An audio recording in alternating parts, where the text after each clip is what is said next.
A injeção, José Carvalho. Certo doutor nos sertões, de um matuto vendo mal, deu-lhe 2 injeções de droga mercurial. Quando ia dar a terceira, pôs-se o matuto a gingar, negando a parte traseira, a seringa de injetar.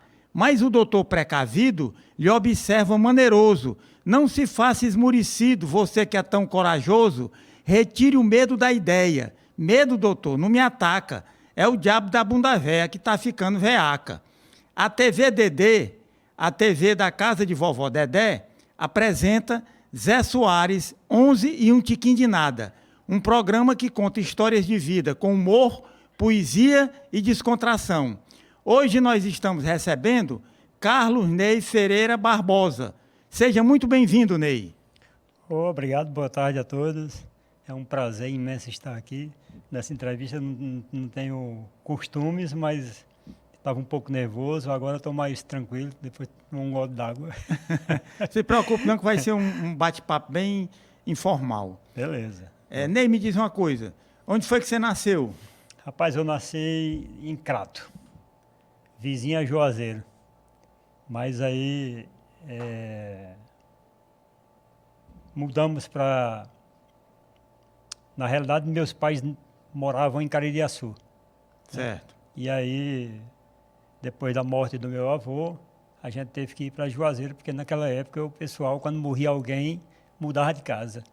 E mudava de casa e às vezes mudava até de cidade, né? Exatamente. E aí foi o caso nosso mesmo. A gente foi para Juazeiro, né? Crato foi só o local mesmo de nascimento. Mas a minha infância, né, e adolescência foi em Juazeiro, até meus 17 anos. Só aproveitando aí a deixa, essa poesia que eu acabei de dizer, do José Carvalho, A Injeção, esse poeta é do Crato. É do Crato. Então você passou a infância entre Crato e Juazeiro. Quais são as lembranças que você tem dessa época? Rapaz, as lembranças o primeiro episódio, né, marcante, assim, quando criança, que não foi nem em Crato, nem em Juazeiro, mas foi ainda em Caririaçu. Eu tinha mais ou menos... E achei até que fosse uma... Como é que se diz? Uma criação sua, da sua memória, alguma exatamente. coisa que você... E depois eu fui lá, voltei a constatar. Então, a história é o seguinte, quando um dia morreu um mecânico, incendiou um caminhão em frente à minha casa, né? E aí chegou uma pessoa lá em casa e disse, olha, o Marcondes, que era o nosso vizinho, se incendiou debaixo do caminhão. E eu lembro que eu corria, a nossa casa tinha 30 metros de fundo, e eu vinha correndo, travessei o primeiro canteiro da avenida e caí, bati com os dentes no chão, e os dentes sumiram e me levaram de imediato para o Crato, porque na época tudo se resolvia no Crato, né? E aí terminou, o dentista também não encontrando nada, e esse aí foi um episódio assim que marcou na minha vida como criança. Mas você lembra se engoliu os dentes ficaram por lá? Não sabe não, Até né? hoje não. Pode ser até que eles estejam por aqui ainda, viu? Eu tinha 3, 4 anos, né? Então essa coisa aqui, eu achei até que fosse, mas depois eu voltei lá, 2 anos atrás, para constatar se era uma fantasia minha de criança. Não. Ou se realmente tinha ocorrido, né? E aí a pessoa lá constatou, não, eu lembro, você caiu aqui, e o seu pai levou num jipe pro Crato, né, para retirar os dentes, mas como era dente de leite, né, então deve ter ficado perdido. E me diz uma coisa, quando você era pequeno, quais eram as suas brincadeiras, você gostava...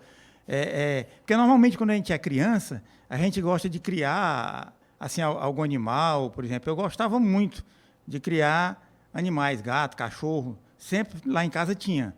Sim, rapaz, no meu caso, o meu pai um dia chegou com um presente para mim. E esse presente foi um carneiro. Um carneiro? Uma ovelhazinha. Aí, rapaz, linda, e eu fiquei muito feliz, né? Só que eu queria fazer alguma coisa, eu gosto muito de modificar assim as coisas. Eu peguei o carneiro, comprei um anil e pintei o carneiro de azul. Todo mundo andava com cachorro, eu andava com carneiro. Né? Depois o carneiro passou até a andar comigo sem coleira, porque para onde eu ia, ele ia atrás. Para onde eu ia, ele ia atrás. Né? Isso aí também foi... Só que depois, meu pai Teve que vender esse carneiro, né?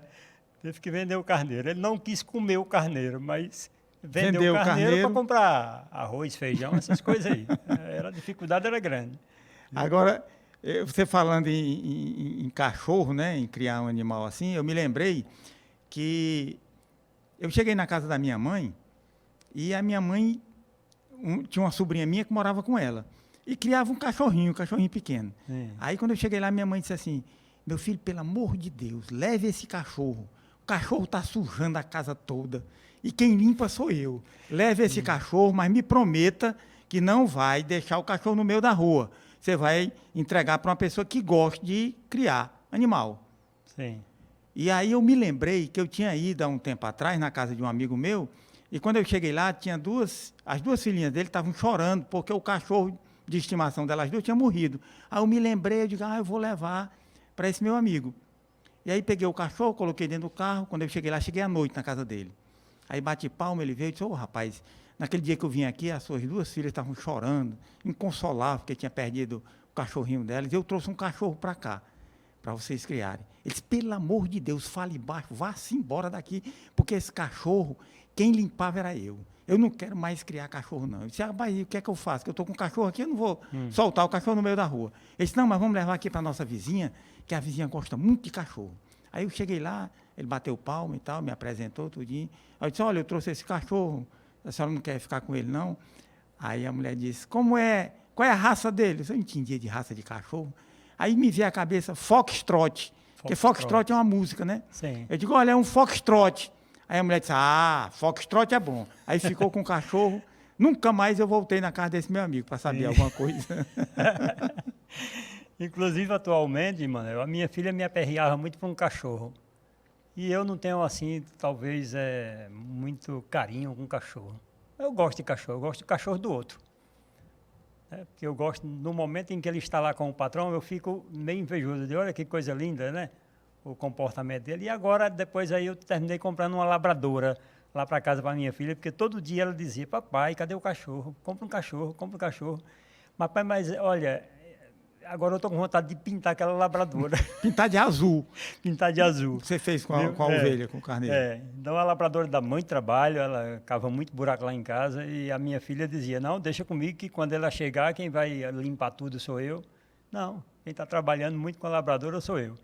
E me diz uma coisa, Ney, e assim, quando tu era pequeno, as brincadeiras que você fazia, os carrinhos, ganhavam alguma coisa de presente, ou Rapaz, vocês criavam os próprios brinquedos, como era? Rapaz, tinha como meu pai era funcionário do DERT, né? Na época se chamava DAE, e a matriz era no Crato, do DAE lá no Cariri, aí a gente tinha a festa do Natal, né? Dia de Natal, e papai levava a gente, levava todo mundo da família em cima de uma picape. A gente ia pro Crato. Chegava lá, a gente ganhava os presentes, tomava Coca-Cola, né? E era uma maravilha. Era uma festa. Era uma festa. Só que depois eu fui crescendo e sim, tinha o Papai Noel, né? Que é quem dava o presente. Então eu era fã demais do Papai Noel. Depois eu comecei a crescer e ver que Papai Noel era tudo uma mentira, né, cara? Fiquei decepcionado, porque nem mais Papai Noel, nem mais presente, sabe? E me decepcionei com Papai Noel. Aconteceu também um fato muito interessante comigo, né? O meu filho mais novo, o Daniel, tinha uns 6 anos, 7 anos, e eu comprei uma bicicletinha para ele, uma bicicletazinha para ele andar, e feliz e tal. Comprei e coloquei na cama dele, né? Na véspera de Natal, e quando ele acordou de manhãzinha, ele disse, meu filho, olha aqui, o Papai Noel trouxe para você e tal. Ele ficou muito feliz, começou a andar de bicicleta. Aí, um mês depois, eu vinha no carro, eu, o Daniel e a Nádia, minha mulher, né? Parei, o sinal parou em frente à loja que eu tinha comprado. E tinha umas bicicletinhas assim. Sim. Aí eu disse, olha aí, onde foi que eu comprei a bicicleta do Daniel? Aí o bichinho olhou para mim e disse, e não foi o Papai Noel que me deu, não? Não. Quer dizer que o menino descobriu da maneira mais realista, né? Sim. Que, na realidade, não tinha Papai Noel, Não né? tinha Papai Noel. Não tinha Papai Noel. Mas... Não tinha Papai Noel. Pois é, então... E me diga uma coisa. Hoje tem um Papai Noel, né? Lá no Iguatemi, aquele de barba branca lá, eu acho bonito, levo minha filha para tirar foto. Ela também tem 11 anos, já não acredita mais no Papai Noel, mas eu já vim avisando ela há muito tempo. Há muito tempo, né? E me diz uma coisa, Ney, e como era assim a tua criação?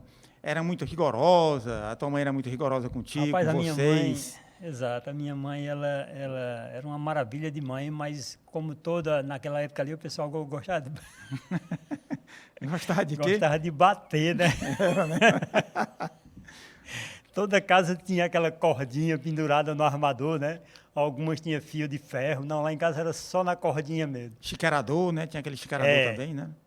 E aí, rapaz, eu fazia tudo para não apanhar, mas às vezes tinha um deslizezinho assim, a gente apanhava, né? Mas Então, o seu pai era só papai sua não, mãe? papai era só apoiava, mas papai nunca bateu. Mas ele apoiava. Mas mamãe gostava. Mamãe qualquer desobediênciazinha, corda, né? E aí, uma delas, que eu me lembro também que marcou, né? Eu tinha, acho que 12, 13 anos. Minha mãe não queria que a gente andasse de bicicleta porque era perigoso. E quando foi um dia, eu pedi a bicicleta do meu cunhado lá, o namorado da minha irmã, emprestado. E fui dar uma volta e quando eu pegava uma bicicleta era assim uma maravilha, né? Uma felicidade andar de bicicleta. E nessa noite que esse rapaz veio lá para casa, eu fui dar uma volta com a bicicleta dele, aquelas catracas de 16 que corre que só, né? E eu em pé, numa avenida, e aí a corrente saiu da catraca e essa bicicleta virou comigo, eu levei uma queda, fiquei lá, o pessoal chamando até a ambulância para me acudir, porque eu fiquei sem fala, né?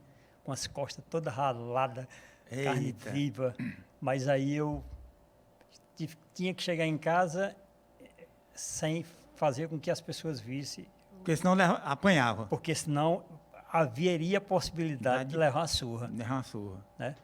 Mas aí fiquei escondendo. Quando foi com 3 dias eu jogando bola na quadra lá do colégio onde eu estudava, aí essa minha irmã, mais velha do que eu, viu de longe e disse: "Ei, tu que foi isso nas tuas costas?" Eu disse: não foi nada não, foi eu que caí aqui mesmo, aqui, jogando bola e tal. Não, foi isso aí. Eu digo, foi. Aí eu descobri para ela que tinha sido da bicicleta. Dizer que era da queda da ela bicicleta. disse: "Pô, eu vou dizer à mamãe." Aí eu fiquei preocupado quando eu cheguei em casa, né? Mamãe já estava sabendo que ela... Eu disse: "Foi isso." Eu digo: "Foi a queda de bicicleta." Estava em carne viva, a camisa molhada ainda de sangue, né? Porque estava... Mas sem aí, curativo, sem nada? Mas minha mãe foi tratar. Dessa vez tu escapou? Eu acho que foi exatamente dessa vez aí que mamãe desistiu de bater em mim, porque minhas costas ficou carne viva. Acabada. Viu? E Ney, me diz uma coisa, e a Semana Santa, como é que era no interior? Era muito animado? Rapaz, muito animado. Em Juazeiro, muito animado, ali no bairro que eu morava. Qual era o bairro que você morava lá? As Casas Populares. Casa Popular. Era tipo um conjunto habitacional, né? Era da Coab, habitacional. Né? Eu acho que foi o segundo habitacional do Ceará. Sendo o primeiro o Zé Walter. Né? Zé Walter. E aí tinha uma caixa d'água. Nessa caixa d'água eles improvisavam um cercado de palha com arame farpado. E dentro eles colocavam, na época da Semana Santa, né? Certo. Na época, aí eles colocavam objetos, como botijão de gás, relógio, né? Essas coisas aí que atraíssem... Rádio, radiola. Tudo. Cadeira. E que atraísse a pessoa que se interessava, né? Então, para tirar alguma coisa de dentro dessa casa do Judas, você teria que ter coragem, porque a lapada era... Mas como era isso aí? Ficava... Era lapada com bimba de boi. Mas como era? Tinha essa casa com arame farpado, né? Com palha. Debaixo de uma caixa d'água, né? Certo. Eles aproveitavam as 4 colunas da caixa d'água, cercavam e colocavam essas coisas dentro. E cercado de arame farpado. E só tinha uma passagem, então. E só tinha uma passagem, uma portinha estreita. Aí quem conseguisse entrar, tirar alguma coisa e sair, chegar até em casa, ficava com aquele objeto. Exatamente. Mas aí a peia ia cantando atrás. A peia ia cantando. E aí tinha um rapaz chamado Genaro, né? Meu amigo Genaro, que eu me lembro muito bem que ele passou em frente lá de casa com um botijão nas costas. E os caras metendo na chibata e ele... E ele não soltava o botijão. Não soltava o botijão, porque o objetivo mesmo da lapada era ficava não roubar. Não roubar, né? E aí o Genaro, muito corajoso, saía com esse botijão e outras vezes ele foi também para pegar relógio. Ele levava as lapadas, não queria ir para o hospital porque a lapada era grande. Mas ele conseguia roubar o botijão e conseguiu o relógio também. Mas era roubar no sentido da brincadeira. Da brincadeira. Mas era o único que tinha essa coragem de fazer isso, né? Poucos tinham. Poucos tinham coragem de entrar na casa. Viu? É uma coisa também que marcou também na minha infância. Na né? tua infância. É. E os teus irmãos? Como é que era? Tinha algum irmão teu que gostava Rapaz, de brincar com você? Tinha... Lá em casa tinha um irmão metido artista, né? Ah, E ele gosta muito do cantor Roberto Carlos. Quando ele canta, ele quer cantar como Roberto Carlos. quer imitar o Roberto Carlos. É Moés, meu irmão. Né? E também foi um cara muito assim, ele já jovem ainda, até seus 17 anos, se interessava muito pela poesia. Né?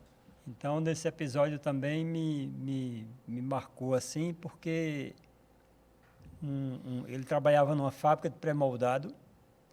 E um dia, eu também queria trabalhar nessa fábrica, só que eu era menor, eu tinha 13 anos. E eu queria trabalhar nessa fábrica, então eu ficava indo lá para fazer algum pedido, algum mandado. Algum mandado, alguma coisa, né? E teve uma tarde que eu estava lá na fábrica, quando chegou um senhor à procura do gerente da fábrica. Só que o gerente tinha saído e quem estava lá era o meu irmão. Aí eu fui chamar, ele disse, então chama aí o responsável. Eu fui chamar meu irmão. Quando meu irmão saiu, eu disse, rapaz, isso ali é Luiz Gonzaga, o rei do Baião. Né? Tinha ido lá? Tinha ido lá. Nessa fábrica? Nessa fábrica. E ele foi fazer o que na fábrica lá? Luiz Gonzaga, ele tinha deixado o Rio de Janeiro, São Paulo, né, onde morava, e ele tinha voltado para a terra dele, para o Exu. Então ele estava fazendo assim, acho que estava fazendo um saneamento básico no Exu. Ele foi comprar nessa fábrica de pré-moldado, foi comprar manilhas para fazer o saneamento básico. Certo. Então o meu irmão, que gostava muito e tal, que era muito ligado à poesia, né? Pediu até para o Luiz Gonzaga mostrar algumas músicas, as últimas que ele gravou, né? E era aquela, tá danado de bom, meu compadre, né? Então, aquilo ali para mim também foi uma coisa que marcou, né? Porque Luiz Gonzaga, né? Muito considerado. Então, mas essas músicas o Luiz Gonzaga mostrou como? Através de quê? Mostrou através de fita cassete. Ah, de uma fita cassete. Fita cassete. Certo. E o meu irmão, ele já vinha acompanhando também Patativa do Assaré, porque antes disso aí, ele tinha trabalhado no Centro Elétrico, com o seu Luiz Casimiro, lá em Juazeiro, e Patativa do Assaré, toda sexta-feira, estava em Juazeiro para vender os livros dele. Certo. E aí meu irmão se aproximou de Patativa também, né? E aí, na minha infância, por exemplo, como eu tinha já essa referência também de Enéas Duarte, que era um poeta lá de Juazeiro, né? Meu irmão era muito fã dele, inclusive ganhou até um livro dele, na época. Enéas Duarte? Morava perto da sua casa? Enéas Duarte. Enéas Duarte é inesquecível porque ele frequentou a minha casa. Né? Como lá em casa tinha uma bodega, então ele vinha tomar vinho lá em casa. Ah. E o filho dele, Dante, né? Estudava na minha classe. E lembro que quando a gente queria ganhar alguma coisa do seu Enéas, a gente brigava com Dante. Mas por quê? Para ganhar o presente. Por quê? Porque o seu Enéas queria fazer as pazes nossas com Dante. Com o filho, né? Então, que juntava de menino para brigar com Dante, não precisava nem brigar de tapa, não. Era só ficar mal com Dante. Né? Aí o seu Enéas, que é isso? Vamos, né? Vamos apaziguar aqui. Aí Enéas, dava um presente para cada um. Exatamente. Para não ficar... Então, quase todo dia a gente brigava com Dante. Para ganhar o presente do seu Enéas. Não vivia em paz, porque a gente queria brigar com Dante, que era para ganhar o bombom, né? O seu Enéas. E todo dia o seu Enéas vinha tomar o vinho lá em casa. Interessante. E aí, quando foi um dia, o seu Enéas morre, né? O seu Enéas morre, e assim, foi uma tristeza, acho que na cidade, porque ele era muito conhecido. Era muito querido, né? Era muito querido. E era um cara que, se fosse hoje, seria um cara muito famoso, porque as poesias lindas, né? Eu me lembro muito bem. Sabe que criança não se liga nesse negócio de poesia, mas às vezes eu via ele dizendo poesia lá em casa, assim, coisa que chamava a atenção, né? E, inclusive, teve até um concurso E aí isso aí, Dante falaria melhor do que eu sobre esse concurso que teve, não sei se foi na Paraíba, que o seu Enéas tirou o primeiro lugar concorrendo com Pedro Bandeira. Com Pedro Bandeira? Com Pedro Bandeira. Mas né? que Inclusive coisa. diziam até que Pedro Bandeira tinha ciúmes. né? Era, não era? É. E Inclusive... outra, a família Enéas Duarte, né? Que tem Enemi, Dante, Enaide, é um pessoal muito inteligente, sabe? Eles são fora do comum, sabe? Dante, por exemplo, como criança, tinha mais ou menos o quê? 8 anos, às vezes quando faltava professor, não é que ele substituía, mas ele praticamente ele dava uma aula para a gente, sabe? Isso com 8 anos de idade? Com 8 anos de idade. E eu achava fantástico, o Dante hoje ainda continua com o mesmo cara inteligente. Aproveitar aí, Ney, e convidar o Dante aqui para dar uma entrevista para a gente, bater um papo, falar do seu Enéas. Exatamente. Né? Neilton Moreira Duarte, vem aqui fazer uma entrevista com o nosso Zé. amigo Zé Soares. Pronto. Entendeu? Ney, tu tinha algum apelido? Que a gente tem apelido quando era pequeno, né? Rapaz, eu tinha. O meu, eu tinha um apelido, o meu era Mané Mago, Cabeção. É. Né? Você tinha algum apelido? Rapaz, eu tinha. O meu apelido era Da Lua. Da Lua? Da Lua. Mas Eu... tinha alguma relação com aquela novela do Da Lua? Tem, exatamente. Mas por que Da Lua? Da Lua porque eu era muito gago, rapaz. Gago? Eu quase não conseguia falar. Numa entrevista dessa aqui, estava perdido. Era 3 dias falando. Aqui poder... eu tinha que me preparar, rapaz. Tinha uns rituais que eu fazia para poder me comunicar, né? E, Ney, como é que você curou essa gagueira? Rapaz, essa gagueira aqui, eu era preocupado, né? Porque eu não podia arrumar namorada porque era gago. Não conseguia? Não conseguia chegar. Entendendo? E aí, quando eu completei meus 18 anos, vim para o Exército, em Fortaleza. Veio para Fortaleza? Vim para Fortaleza, né? Então, ali eles designavam o recruta para ir para as sessões onde tu tivesse alguma especialidade. A minha especialidade era desenho, né? Certo. Desenho artístico. Mas aí me mandaram para a 3ª seção da 10ª Região Militar. E aí, quando foi um dia, o comandante de companhia designou a gente para ir para uma sessão, né? E me tocou de ir para a 3ª seção, que era a seção responsável pelos desenhos gráficos do quartel. Certo. Né? Mas tinha o desenhista profissional, que era o Fernando Kleber, meu amigo, né? Que foi quem me deu a maior força. E o que me preocupava em me apresentar era falar com o coronel, porque o máximo que eu conhecia no quartel era um capitão. Então, para a gente recruta falar com um coronel, era coisa do outro mundo. Né? Entendo. E eu tinha que me apresentar a este coronel. E gago, como é que é se apresentar? E aí eu passei uma semana treinando para poder me apresentar ao coronel, né? E conseguiu? Soldado Ney da 10ª Região e tal. Rapaz, eu sofria com aquilo ali. E aí, nesse dia, eu fui lá falar com o coronel. E quase que eu não consigo. Aí eu colocava um pé na frente, aí voltava, colocava o outro na frente, que era o ritual. O ritual era isso, né? Até para poder entrar. Dava 3 toques na porta, aí pronto. Quando cheguei lá, ainda consegui. Mas consegui bem, né? Mas aí eu já me preocupava com essa minha gagueira já há muito tempo, né? E aí eu ficava treinando. A melhor coisa que eu fazia para não gaguejar era cantar. Eu não podia me apresentar cantando, né, pro coronel? A pessoa, né? Não podia me apresentar cantando pro coronel. Mas aí consegui, me saí bem e tal, né? E foi assim que eu tratei a gagueira. Porque, inclusive, por exemplo, o Nelson Gonçalves era gago. Era né? gago. Mas cantando era um cantor exatamente. Extraordinário, né? Eu era um gago preocupante. Eu me lembrei, você falando de exército, eu me lembrei de um poeta, cantador, repentista, chamado Lorival Batista, que ele disse o seguinte, que tinham 2 sargentos do exército, um gostava de cantoria e o outro não gostava. Aí eles estavam andando na rua, aí tinha um cantador, um repentista. Aí o que gostava disse assim, rapaz, vamos ali, falar com aquele cantador que eu gosto de cantoria e tal. O outro, não vamos não, que eu não gosto disso não. Não, mas vamos, aí insistiu. Aí o sargento foi com ele, né, o outro sargento. Aí quando chegou lá, esse sargento que gostava de cantoria, tirou um dinheiro, colocou lá na bandeja do repentista. Aí o repentista olhou para o sargento e disse assim, As notas desse sargento, eu gostei de recebê-las. Peço a Deus que essas 3 fitas se transformem em 3 estrelas, dos braços subam para os ombros, e eu esteja vivo para vê-las. Aí o outro sargento disse, isso é um besta, isso não sabe de nada não. Aí ele olhou para o outro sargento e disse assim, esse aí não será nunca nem capitão nem tenente. O galão que ele merece é um galão diferente. É um pau com 2 latas, um atrás, outra na frente.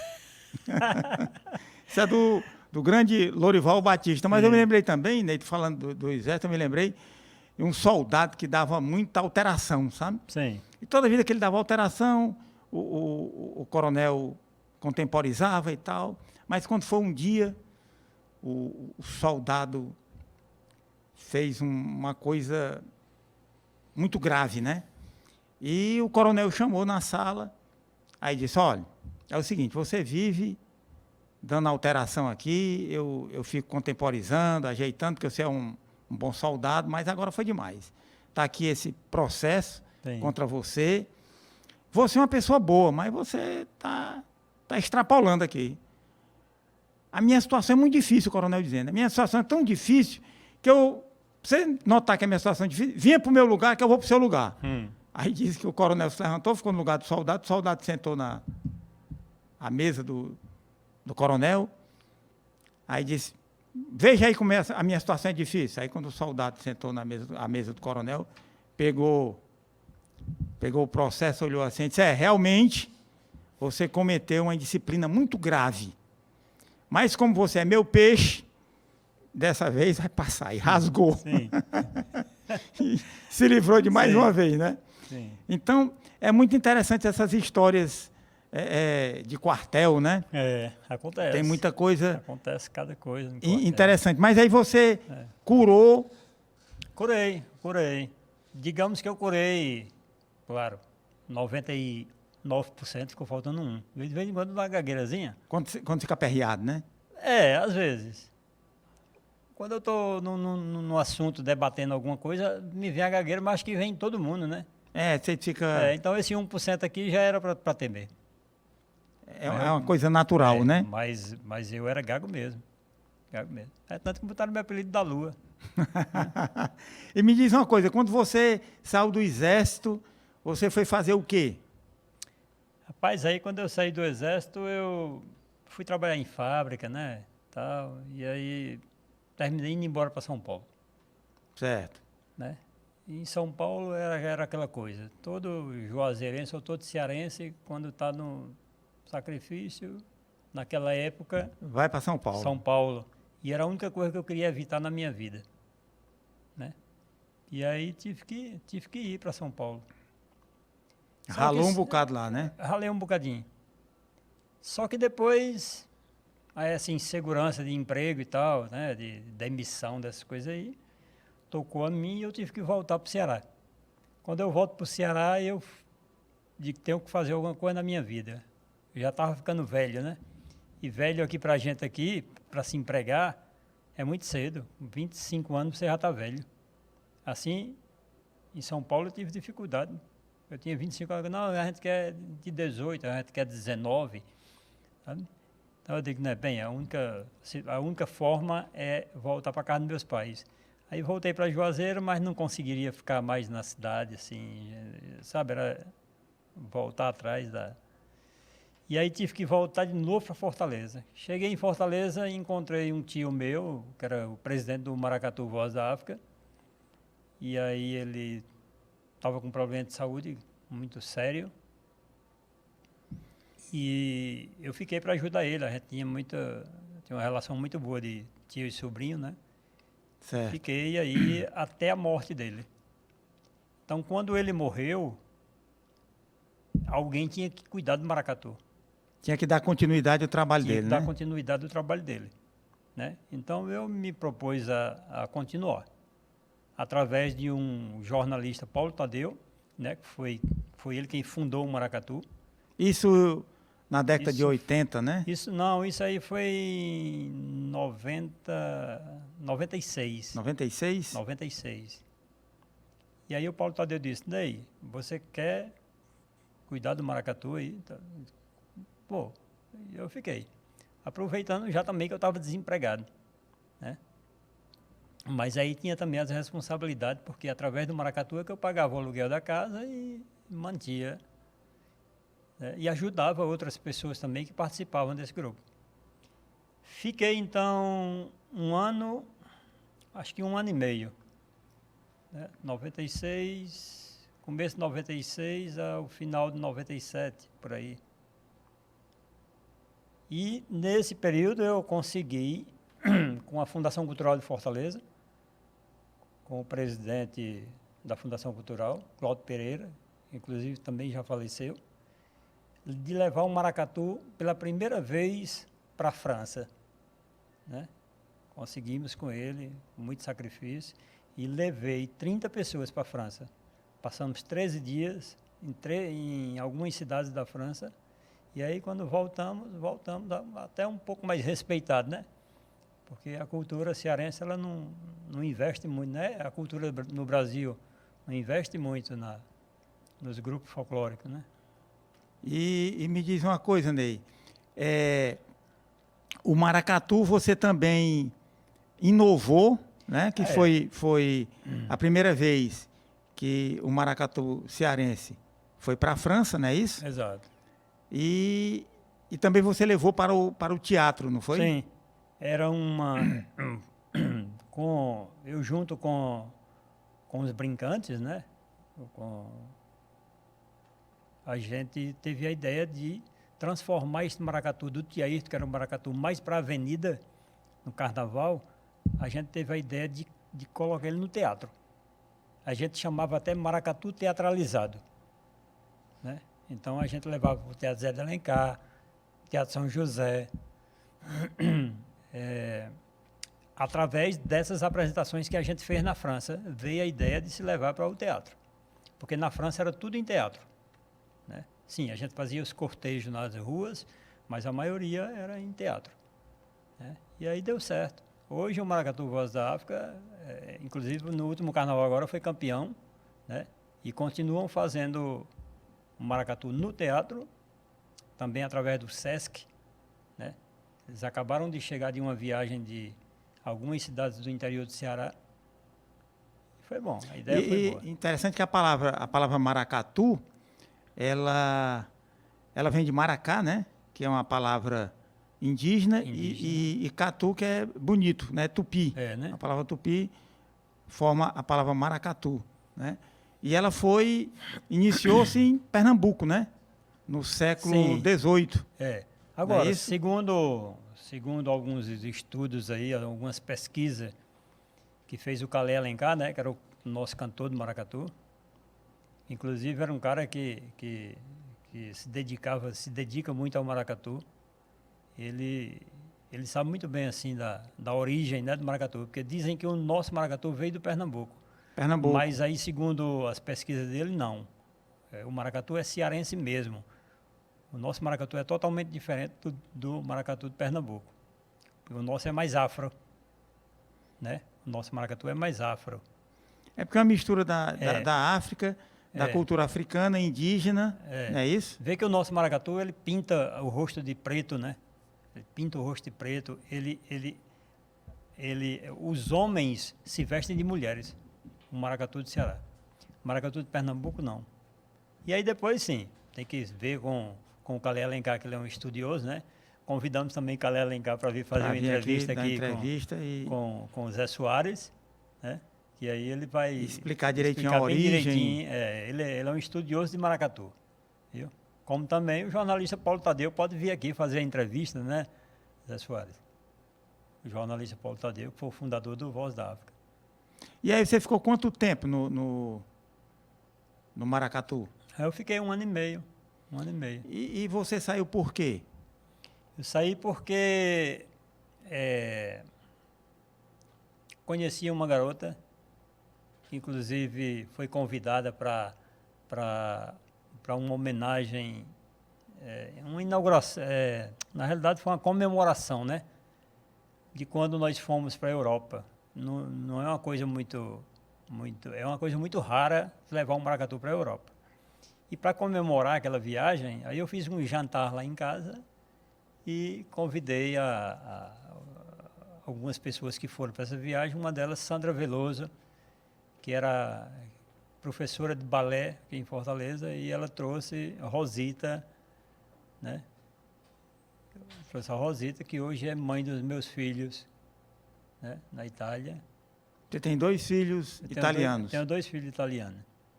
E aí convidou ela, a gente se conheceu, e aí ela disse, quer ir embora para a Itália? Eu digo, eu vou pensar. Só agora, só Vou agora. pensar. Fiquei meio em dúvida mesmo, porque eu estava muito envolvido com a cultura cearense, né? Aí fui à procura de conselhos de algumas pessoas que eu conhecia, e um deles foi Descartes Gadelha, que é outro também que poderia vir aqui, né? Meu amigo Descartes Gadelha, com seus conselhos, né, mudou minha vida também, me deu mais segurança, assim. E o Descartes Gadelha falou, Ney, vai para a Europa, e é muito melhor do que estar aqui em Fortaleza, porque estava difícil aqui a vida. E eu fui. Aí você foi para a Itália? Me dei bem, passei lá meus tempos lá, meus 8 anos na Itália, 10 anos. E aí você tem quantos filhos italianos? Eu tenho 2. Tenho 2 filhos italianos, mas o meu lugar mesmo é no Ceará. Aí você passou quanto tempo lá? Passei 10 anos. 10 anos. 10 E anos. resolveu voltar por quê? Assim, sentiu saudade da Resolvi nossa voltar terra? porque tive um acidente, né? Um acidente automobilístico, e aí me veio depois desse acidente, como eu perdi o movimento do lado direito, foi uma coisa muito grave. E aí eu digo, não, eu tenho... Aí fiquei com depressão. Que é uma doença assim muito terrível, agressiva, né? muito agressiva, sabe? Eu digo, rapaz, eu tenho que fazer alguma coisa por essa depressão. A única solução, eu já tinha tomado medicamentos e tudo mais, e a única solução foi voltar para a minha terra. A minha terra foi como um remédio para mim. Curou todos os males. Enquanto eu estava vindo de passeio, a depressão continuava, mas quando eu disse... Voltou em definitivo. Morar definitivo, era o avião descendo no Pinto Martins e a depressão indo embora, sabe? Mas foi difícil, mas eu consegui. Infelizmente, tive que ficar longe dos filhos. Ou eu ficava perto dos filhos e ficava fazendo uma vida difícil, ou então... Aí, estou por aqui. E há quanto tempo você está aqui em Fortaleza, morando aqui? Desde 2007. Desde 2007. Definitivo, sim. Aí você vai à Itália só Vou na Itália visitar os filhos. Visitar meus filhos. Inclusive, agora tem um aqui comigo, né? Que durante a pandemia a gente não pôde se ver, nem eu pude ir, nem eles puderam vir. E agora tem um aí comigo por um mês. E as comidas, Ney, daquele lá, do tempo que você morava lá no Crato, no Juazeiro, tinha uma comida interessante que eu Rapaz, as comidas, rapaz, assim, as que marcam, né, que marcaram, que eu gosto ainda hoje, o Baião 2 de Juazeiro é diferente daquele de Fortaleza, né? Mas qual é a diferença? A diferença é que no Baião 2 de Juazeiro, rapaz, tu bota aquele pedaço de queijo dentro, aí quando tu tira a colherada assim, vem aquele queijo vem esticando ele, que quase tu bate no teto, né? E depois o caroço de piqui, que tem que ter dentro, que não pode faltar, né? Essa coisa aqui me faltava demais. E me falta ainda, porque eu só como esse Baião 2 quando eu vou em Juazeiro, né? Porque a geração de hoje já não consegue mais fazer aquele baião não, viu? Não faz como fazia antes, não. Quem faz esse Baião 2 aqui é minha irmã, que ela cozinha muito bem. E aí, quando eu chego lá, eu tenho o prazer de comer esse Baião 2. Né? E tinha outras comidas típicas também, né? Beiju, né? O beiju, a tapioca, tem a broa, a bufa de padre. Como era essa bufa de padre? Rapaz, a bufa de padre é tipo pão de mel, né? Lá eles chamam bufa de padre.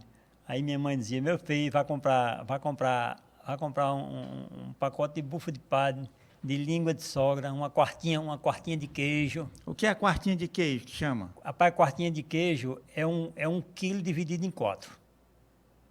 Aí eu comprava 1 quilo dividido em 4. Como a situação era meio precária, ninguém podia comprar 1 quilo. Então eu comprava quartinha. Quartinha de queijo, quartinha de carne, né? Tudo era quartinha.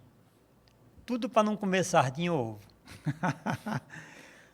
E você sempre volta lá a passeio, Sempre lá volto em Juazeiro, para rever amigos, familiares. Para rever meus amigos. Inclusive agora morreu um amigo meu, rapaz, Manuel Bonfim. Manuel Bonfim. Você tem alguma coisa interessante? Foi um cara que marcou também, o Manuel Bonfim. Tem alguma coisa interessante para falar sobre ele? Quando eu queria arrumar uma namorada assim, eu chamava Manuel Bonfim. Mas por quê? O Manuel Bonfim era o cupido. Ah, era o cupido. Era o cupido. Aí ele dizia, porra, Ney, rapaz, tu arruma uma namorada, mas, rapaz, como ele não se achava um cara bonito, né? Ele se achava um cara feio, ele disse, Ney, rapaz, é verdade que cada homem tem direito a 7 mulheres, porque, rapaz, eu acho que tem gente com 14 aí. Porque... As minhas 7 não... As minhas 7 nunca apareceram. Nunca apareceram. Era Manuel Bonfim. Ele só andava com ele, né? Só andava comigo, Manuel Bonfim. Era o cupido. Era o cupido, Manuel Bonfim. E aí não tinha perigo de... Não tinha perigo de tomar minha namorada de jeito nenhum. Inclusive morreu também o irmão dele. Triste. 2 amigos meus. E aí, Ney, você tem mais assim alguma coisa para contar do tempo lá do Juazeiro, do Crato, quando você era criança, alguma coisa interessante? Nós já estamos terminando aqui o nosso bate-papo. Tinha só mesmo os jogos, né, de carrapeta, pinhão, essas coisas aí. Time de botão nas calçadas, né? Às vezes até perreando o povo lá, incomodando e tal, mas a gente jogava. Eu era fã de jogar time de botão. Bola não gostava de jogar não, né? Não, bola sim. Futebol de salão, eu gostava muito. Meu último futebol de salão, inclusive, foi na Itália, porque, inclusive, naquela época ali, eu vim para o Brasil, né? Passar um mês aqui, que eu estava desempregado lá, e eu digo, agora eu vou voltar para a Itália, eu vou levar uma bola de futebol de salão, porque lá eles não têm essa nossa bola de futebol de salão. Não tem, né? Que o futebol de salão foi criado no Brasil, né? Exatamente, Aí eu levei a bola oficial de futebol de salão, que foi quando eu cheguei na Itália, eu sofri um acidente. E aí não cheguei nem a usar a bola. Era até para um campeonatozinho que eu ia inventar lá na Itália, de futebol de salão. Terminou ficando perdida. Ney, nós estamos chegando ao final desse nosso bate-papo. Eu gostaria de lhe agradecer. Muito obrigado por você ter vindo, ter contribuído com o nosso programa, com as suas histórias interessantes. E muito obrigado. Eu que agradeço. E até uma próxima oportunidade. E você pode ficar à vontade aí para você se despedir, dizer o que você... Bem, eu quero só agradecer também a todas essas pessoas que participaram da minha infância, né? Pessoal em Juazeiro do Norte. E que é bom sempre relembrar os velhos tempos, né? Estou aqui com o Zé Soares também, que é um cara também que me inspira, né? A relembrar dos velhos tempos. Me inspirou até em A Procura de Dante, que Dante fazia muito tempo que eu não via, e na casa do Zé Soares foi onde a gente entrou em contato com Dante, né? Porque o Zé Soares gostaria também que ele viesse aqui fazer uma entrevista. Eu já posso até convidá-lo agora, para que numa oportunidade futura que ele vier aqui a Fortaleza, para ele prestar uma entrevista, dar uma entrevista, para a gente bater um papo e conversar. Com Ney, certeza. muito obrigado mais uma vez Por nada. por esse nosso bate-papo. Precisando, estou à disposição. O programa Zé Soares tem um patrocínio do curso de datilografia Teco-Teco, da Clínica de Harmonização Facial Pelancas e Papadas, da Escola de Kart Devagar se vai ao longe, sobre a direção de Rubinho Barrichello. Muito obrigado e até uma próxima oportunidade.